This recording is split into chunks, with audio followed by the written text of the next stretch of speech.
नमस्कार प्रिय दर्शक बंधु एवं आसतु जानिमा देवगुरु बृहस्पति चलन 1 मे 2024 भगवान देवगुरु बृहस्पति मेष राशि वृष राशि को आगमन करेंगे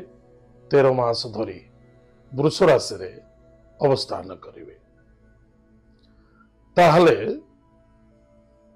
जो व्यक्ति जन्म कुंडली रे लग्न मकर लग्न अन्यथा जो व्यक्ति मान नाम राशि एवं जन्म राशि मकर राशि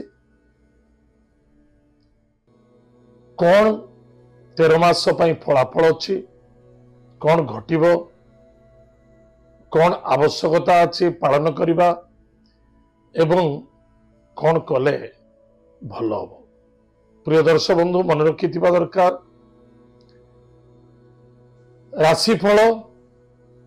ज्योतिष ग्रह नक्षत्र ये समुदाय सामूहिक रूप से समस्त को मिलता है, किंतु निजर भाग्य निजर कर्म निजर कर्तव्य निजर निष्ठा निजर बाणी निजर व्यवहार निजर चेष्टा प्रतिचेष्टा निजको सफलता देता है। किंतु भाग्य जदि साथ न देछि किसी भी रिजल्ट मिलिबो ना। गोटे माँ पेटरू एका संगे जोड़िए संतान जन्म नौचनी मिनिटे 2 मिनिट डिफरेंस रे जोड़िए संतान जन्म नौचन। गोटे संतान अनेक कष्ट पीड़ा रे जीवन निर्वाह करुछि, अन्यत्र संतानटी जीवन रे आनंद एवं सुख मधुमय घटुछि। मात्र गोटे मिनिट डिफरेंस रे जीवन उल्टा पलटा हो जाउछि। ताले से समय अनुसार उल्टा पलटा होछि निश्चित। द्वितीयतः प्रारब्ध प्रारब्ध रे जदि किछि आपणकर जेमती कर्म करिथिबे आ जेमती आपणकर कर्तव्य थिबो जहां आपण ईश्वर सहित आपण साहा नहीं कि आसीथिबे महाप्रभु ईश्वर ठारू परमात्मा ठारू से ही आपण सहित सारा जीवन पाई फलिबो। किंतु कर्म द्वारा किछि चेंजेस घटिता ताहले देवगुरु बृहस्पति जो 13 मास पाई चलिबे 13 मास भितरे हमर कौन कौन फलाफल मिलिबो एवं कौन लाभ हो कौन क्षति बाजी हम जानिबो। मकर राशि द्वादश घर देवगुरु बृहस्पति स्थान जे कि धनु राशि द्वादश धनु राशि पराक्रम क्षेत्र मीन राशि तृतीय भाव। आज देवगुरु बृहस्पति आपणकर राशि पंचम भाव रे यानी वृष राशि रे अवस्थान करिसंती एवं वृष राशि दैत्य गुरु शुक्राचार्य देवगुरु बृहस्पति सिटी उच्च फल दियंती। ताहले निश्चित रूप से मन रखि दरकार आपणकर जबरदस्त फलप्रद घटिब। आशा विश्वास एवं भरोसा रे निश्चित आप लाभवान हे।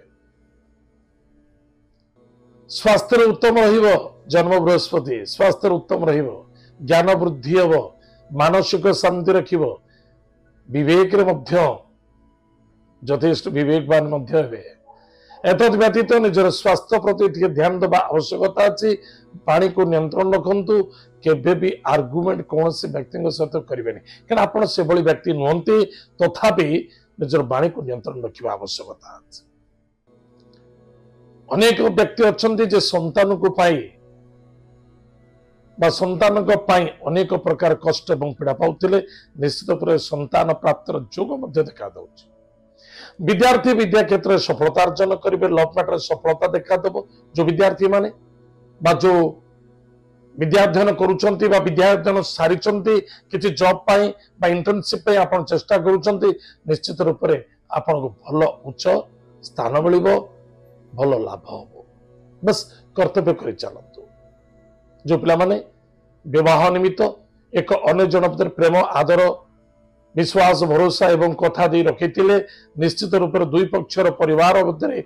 मनोनीत होनथिला मनोनीत हबो आत्मविश्वास वृद्धि हबो एवं मैरेज रे मध्य सफलता देखा दबो।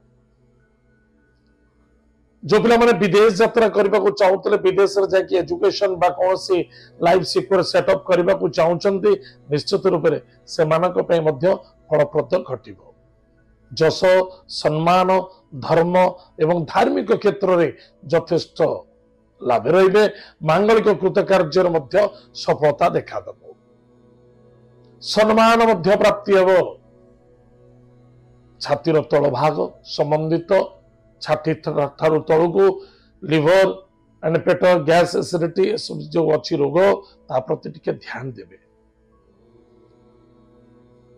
इन्वेस्टमेंट रे यथेष्ट लाभवान हेबे एवं निजर बुद्धि विद्या एवं ज्ञान जो यथेष्ट सम्मान मध्य प्राप्त हेबे कौन सी अपन क्षेत्र स्पीच दउचंती जबरदस्त उच्च कोट रहइबो लाभ रहिबे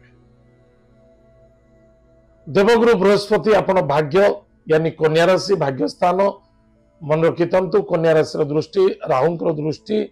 देवगुरु बृहस्पति दृष्टि एवं स्वयं केतु महाग्रह उपस्थित एक प्रकार गुरु चंडल दशा बोली कह जाए वयोज्येष्ठ व्यक्ति को सम्मान आदर भक्ति करंतु भाग्य ठारू अधिक आशा रखिबा उचित नुहे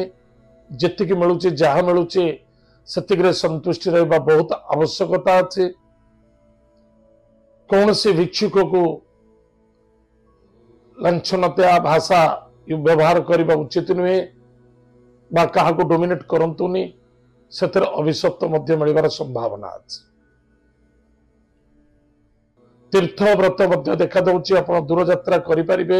ईश्वरंग कृपा मध्य प्राप्ति अच्छी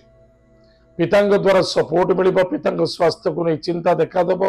परिश्रम अधिक फल टिके कम मिलबार संभावना देखा दउची लास्ट मोमेंट रे सब किछि फाइनलाइज लास्ट मोमेंट रे टिके कार्य रे परेशानी बाधक रुकावट देखा दो किंतु इनकम सोर्स रे बेटर है वर्ष टिके इनकम सोर्स रे आपण बहुत भल रहइबो व्यापार वाणिज्य करूथिले बा कोन से जॉब करूचंती प्रमोशन पोजीशन आपण प्राप्त होबार संभावना अछि इनकम सोर्स रे बहुत भल रहइबो भाई भौणी मित्रता मध्य रे श्रद्धा आदरता बनै रखंतु नो आर्गुमेंट करबा उचित नुहे बुझांतु सुझांतु आत्मविश्वास रखंतु निश्चित रूप से लाभ रहिबे ताले प्रिय दर्शक बंधु आज हम जानिले मकर राशि व्यक्ति मानक पई कौन कौन सब घटिबो कौन न करबा आवश्यकता अछि सावधान से प्रति रहिबा ताहले निजर कर्तव्य करि चलंतु आशा अधिक रखंतु विश्वास रखंतु भरोसा रखंतु किंतु निज कर्तव्य परायण होई चलंतु सेतरे लाभ हो सफलता मिलिବ अन्यत्र दुख एवं समस्या देखा देगा प्रतिकार कौन करबा प्रत्येक दिन प्रातः समय स्नान आदि कार्य सारी महामंत्र को जप करो महामंत्र को जप करो देवगुरु बृहस्पति मंत्र मध्य जप करूँ ओम ब्रूम बृहस्पति नमः उक्त मंत्र जप करंतु प्रत्येक गुरुवार दिन हलदी पानी रे स्नान करंतु प्रत्येक गुरुवार रविवार दिन कौन से भिक्षुक को किसी भोजन दान करंतु एवं छोट छोट पिला को चॉकलेट दान करो महादेव मंदिर को सोमवार गुरुवार जाए मधु दान करो एतिर आपनकर मंगल हम सफलता देखा दब।